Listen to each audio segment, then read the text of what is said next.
Now, one of the greatest things that could happen to a startup is a large company says, hey, I want to invest in you.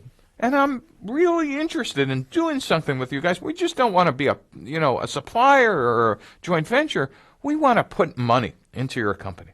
And I get all the time entrepreneurs saying, hey, look, so-and-so's really interested in investing in our company. What a great idea. It is a great idea. But you really need to put on your, green eye shades and black armbands and roll up your sleeves and really think through here, what's in it for you versus what's in it for them. Obviously, if you're a technology-driven company, the first thing they want is access to your technology. Congratulations. But their objectives are not to make you a large company. Their objectives is to make them a larger company. So you need to understand, what kind of deals do they want?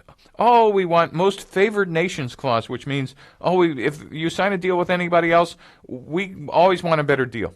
Or my favorite is, we want an exclusive for a year. Now, all these things sound great from the large company's perspective, but the question to ask yourself is, well, what do they do for me building my business? And I always turn to large companies and turn this around. And I'd say, you want a one-year exclusive or you want most favored nations? Sounds like you actually want to buy us without actually spending the money. Because my goal is not to be a small subsidiary of your engineering department. My goal is to build a company your size. And so we need to understand what's in it for both of us. And so I tend to try to understand, first of all, who's the sponsor and what's the motivation. And it needs to come from the business side, not just some technology people. And you can't be dealing with junior biz dev people ultimately, because their first answer for their first offers are always, 1-year exclusives and we need, all these other things. And while that's great for them because they have their checklist, you need to be prepared to walk away.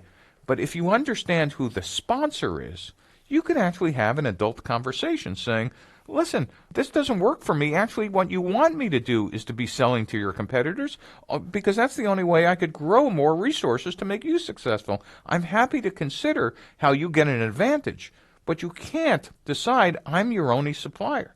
So one of the ways I tend to deal with these is try to get sales deals, not investments. That is, to me, it's a lot better to get a $10 million order from a company than a $10 million ownership position that they take because now they're your boss as well. Or try to offer warrants, that is essentially options on buying stock based on sales success.